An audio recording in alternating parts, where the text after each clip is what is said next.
আজকে রাখি বন্ধন স্পেশাল নরম তুলতুলে রসমালাই রেসিপি শেয়ার করব। সামনেই রাখি আসছে। নিজের হাতে তৈরি করা মিষ্টি দিয়ে যদি ভাইকে গিফট দেন, এর থেকে ভালো আর কি হতে পারে। চলুন ঝটপট দেখে নিই। বানানো খুব সহজ। ১ থেকে ২ বার বাড়িতে মিষ্টি বানালেই তারপর এগুলো দেখবেন একদম সহজ হয়ে গেছে। তো সবার প্রথমে ১ লিটার ফুল ফ্যাট দুধ নেব।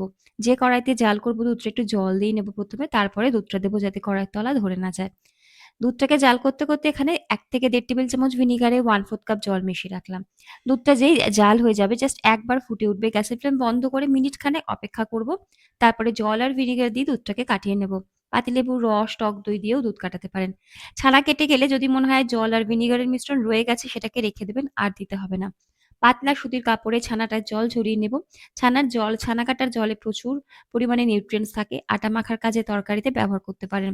ছানাটাকে ২ থেকে ৩ বার ভালো জল দিয়ে ধুয়ে নিয়ে হাত দিয়ে চেপে, চেপে জলটাকে ছড়িয়ে এক্সট্রা জলটা ঝরে যাওয়ার জন্যে ১০ মিনিট কিছুটা ভারী চাপা দিয়ে রাখতে পারেন, অথবা ০.৫ ঘন্টা এভাবেই ছেড়ে দিতে পারেন।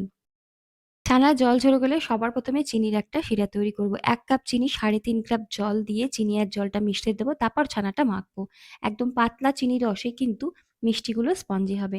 ছানার জলটা ভালোমতো ঝরিয়ে নিতে হবে। ছানায় জল থাকলে কিন্তু মিষ্টিগুলো ভেঙে যায়।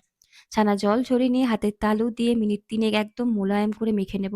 দেখবেন ছানাটা একদম ক্রিমের মতো হয়ে গেছে। দানাগুলো সব ভেঙে গেছে। এবারে এর মধ্যে বাইন্ডিং এ ১ চা চামচ ময়দা অথবা কর্নফ্লাওয়ার দেব। আর অন্য কোনো উপকরণ কিন্তু স্পঞ্জ মিষ্টিতে দরকার পড়ে না। মিনিট খানেক মেখে নিলাম, সবকিছুকে মিশিয়ে নিলাম। হাত দিয়ে ছোট, ছোট লেচি কেটে নেব।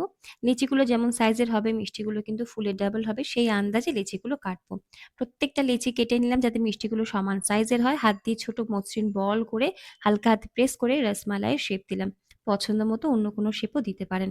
এবারে চিনি শিরাটা ফুটতে শুরু করলে প্রথমে একটা মিষ্টি ছেড়ে ঢাকা দিয়ে ১ মিনিট অপেক্ষা করব। যদি দেখেন মিষ্টিগুলো ঠিক আছে, বুঝতে হবে বাইন্ডিং ঠিক আছে।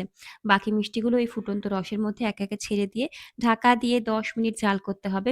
আর খেয়াল রাখবেন যেন ঝাঁকের মতো যেমন উঠছে সেরকম আসে। যদি মনে হয় ঝাঁক আসছে না, তাহলে ১ চামচ ময়দা জলের মধ্যে গুলে ১-২ চামচ ফেলে দেবেন। দেখবেন ভালো মতো মিষ্টিগুলো কভার হয়ে যাবে। আর ছিদ্র যদি থাকে কোনো ঢাকনাতে সেটাকে বন্ধ করে দিতে হবে। ১০ মিনিট জাল করেছি, মিষ্টিগুলো দেখুন ফুলে কত বড় হয়েছে। এবারে পুরো ১ কাপ জল এক হাতা করে চারিদিক দিয়ে ছড়িয়ে দেব, যাতে চিনি সিরাপটা যেটা ফুটছে সেটার টেম্পারেচারটা কমে না যায়। তাই এক হাতা করে জল দিয়ে ১ কাপ জল দিয়ে ঢাকা দিয়ে ১০ মিনিট রেখে দেব মিডিয়াম ফ্লেমে। এদিকে মালাইয়ের জন্য ১/২ লিটার দুধে ১ টেবিল চামচ গুঁড়ো দুধ, স্বাদ মতো চিনি। মিষ্টিটা আমি একটু কম ব্যবহার করেছি। ১ চিমটি কেশর, এলাচের গুঁড়ো আর একটু ফুড কালার যেটা অপশনাল। সবকিছু দিয়ে মালাইটাকে ফুটিয়ে রেডি করে নেব। এর থেকে বেশি মালাই ঘন করার দরকার নেই। অতিরিক্ত ঘন মালাইয়ে কিন্তু মিষ্টির মধ্যে ঢুকবে না। তাই এরকম পাতলা মালাই রাখতে হবে। গ্যাসের ফ্লেম বন্ধ করে মালাইটাকে ঠান্ডা হতে দিলাম। মিষ্টিগুলো সেদ্ধ হয়ে গেছে কিনা বোঝার জন্য একটা মিষ্টি হাতায় একটু রস নিয়ে নেব। আর এখানে ঠান্ডা জল রেখেছি তার মধ্যে দিয়ে দেবো। দেখুন মিষ্টিগুলো ডুবে গেছে, তার মানে ভালো মতো সেদ্ধ হয়ে গেছে। যদি ভেসে থাকে তাহলে বুঝতে হবে আরো কিছুক্ষণ ফোটাতে হবে চিনির রসে। বাকি মিষ্টিগুলো বাটির মধ্যে নিয়ে আমি ঠান্ডা হতে দেব। মিষ্টিগুলোকে একবার দেখাই, আঙুল দিয়ে চাপলে আঙুলের দাগ হয়ে যাচ্ছে। ছেড়ে দিলে দেখুন মিষ্টিগুলো আবার নরমাল শেপে ফিরে আসছে। এরকম কিন্তু স্পঞ্জি মিষ্টি হয়। তো প্রত্যেকটা মিষ্টি থেকে এবারে হালকা হাতে চাপ দিয়ে, দিয়ে চিনির রসটা বের করে নিতে হবে। যে পাত্রে মালাইটা সেট করতে দেবো সেখানে সাজিয়ে ওপর থেকে সমস্ত মালাইটাকে দিয়ে ৭ ঘন্টা কম করে রেখে দেবেন মালাইয়ের মধ্যে রেস্টে। আমার হাতে সময় কম ছিল, ১ ঘন্টা রেখেছি। ৬ থেকে ৭ ঘন্টা রাখলেই কিন্তু বেস্ট টেস্ট পাওয়া যাবে। একদিন বানিয়ে জানাবেন। আজকে এখানেই। টাটা।